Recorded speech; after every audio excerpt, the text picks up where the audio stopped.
Yo, what's up, family? Before we start the video, please leave a like, subscribe, and share to any and everyone that you can. Just read out there a little bit more. With that being said, let's get right into the video. Alright, how y'all doing? I hope y'all doing good. If you're new here, welcome. If you're not, make sure you take your shoes off before you coming out saying Payton Pritchard came up in a big way in this game, helping the Celtics go up 3-1 against the Philadelphia 76ers. 32 points, 4 rebounds, 5 assists, man. He was buzzer beater P, he was ISO P, and I guess we can get back to crypto P because he was scamming the 76ers defense. But what really stood out to me is this first play, he got back to the dirty work, and it's the stuff that he was doing like 2 to 3 years ago that he still does some, but right here just recovering the loose ball, getting the ball to Tatum.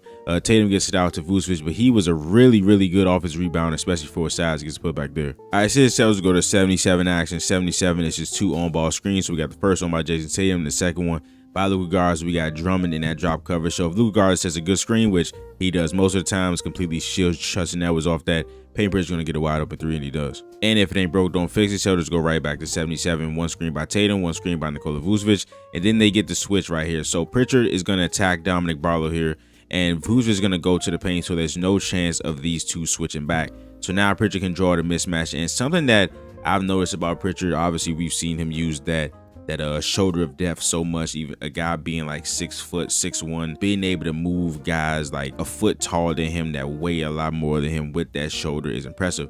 He's like a good like pass rushing defensive lineman because he's always using his hands and his shoulders. So you're gonna see him right there against Barlow. The first time he's gonna swipe, so Barlow can't use that other hand. Then of course he's gonna use that shoulder, then a pump fake when he creates an advantage, and then he scores. And even in the event or in games where he's not like shooting or scoring well like the first 2 games, we still need him to be his uber aggressive self, because that of course his penetration, that of course helps his teammates. So he drives on Barlow, draws Justin Edwards, and he's gonna end this play with a hockey assist with Jordan Walsh in his 3.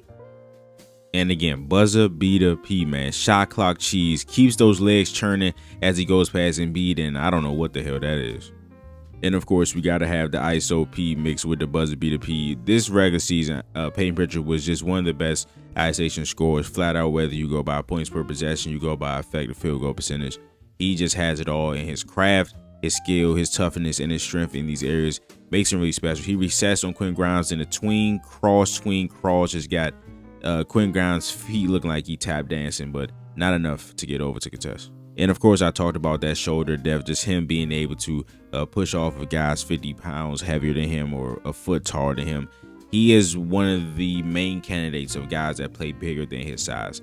And that also allows him to get away with some things. Like if that was Jason Tatum or Jaylen Brown, that guy probably goes flying and they have to call that. But Payton Pritchard, man, takes advantage of what he can, and he always plays tougher than his frame suggests. But here's guarding Quinn Grimes. He's going to come off this floppy action right here off these stagger screens, get up to the top of the key. Payton Pritchard's going to do a good job staying attached to Quinn Grimes and to turn that shot attempt right there. All right, so great offense here by the Boston Celtics. Payton Pritchard's going to set this ram screen. Ram action is an off-ball screen with somebody to go set a ball screen. So Pritchard's going to set this off-ball screen on Joel Embiid, so Nikola Vucevic can come over here and set this on-ball screen on Paul George for Jason Tatum. So there's a couple things going on here, right? So of course we know that Joel Embiid came back in this game. This was his first game in a long time, and in this game, if there was a chance for him to preserve himself movement wise on the defensive side, he would do it. So as you see right here, he's pointing, right? The Celtics are trying to get him in this high pick and roll as a screen defender. Joel Embiid is pointing to PJ Ashcombe. He's telling him to pre-switch this, right? So now what's going to happen is Joel Embiid is going to take Payton Pritchard. PJ Ashcombe is going to come out and be the screen defender here now, but Nikola Vucevic does something really smart. As you can see, he's coming up to this side of Paul George. It looks like he's about to set the screen this way. If he sets the screen this way, VJ Ashcombe can just come up here and guard Jason Tatum. But at the last second, Nikola Vucevic is going to change the angle, flip the angle of this screen. So now what happens is VJ has to go over and then guard Jason Tatum. Now with this space that he has, Tatum can already load up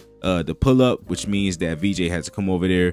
Then Embiid is going that way. Then Paul George is chasing that way. And we have a great pass by Tatum, great screen by Nikola Vucevic, and a great shot by Pritchard. And remember when I was like comparing him to a really good pass rushing defensive lineman, always using his hands? Watch the hand fighting that's going on between him and Quinn Grimes. So Grimes puts his hand on to begin, and Payton Pritchard's like, while he's dribbling, he's slapping his arms right there. He's going to use it again right there, and then a step back against him. Hits him in ISO again. All right, so here's just really savvy stuff here by Payton Pritchard. He's going to look to get this handoff from Luka Garza. After some tough denial by Quinn Grimes, he finally gets over. But you see Andre Drummond, he's going to jump out on him. But you see this space right here, the split space, the switch pocket opens. He just goes right to the lane. Now, I know we've had buzzer beater P in the finals twice, actually. Those were like half court and beyond shots. So those were the best shots. Like, those were the best buzzer beater P moments for sure. But I feel like this one right here holds a special place because we see him score with about, 12 seconds left right here. He gets against Andre Drummond, gets the mid-range to go, right? Joe Mazzulla manufactured a 2-for-1 just so Payton Pritchard can get another shot off. There's no shot clock here, right? And it looks like the 76ers will be able to take this last shot, or they'll shoot it with like 1 second left and we'll have to do like a full court heave. But Joe Mazzulla is going to tell the ref that he's intentionally fouling Andre Drummond. Luka Garza is going to do it. And this is all to play the percentages. They're like, okay, Drummond's like a 68% free throw shooter, but I have more faith that Payton Pritchard is going to score with another opportunity than Andre Drummond is to hit 2 free throws. Now, Andre Drummond did his job. He did hit his 2 free throws, but what does Payton Pritchard do? He goes down when, again, the whole building knows they already holding him and hugging him.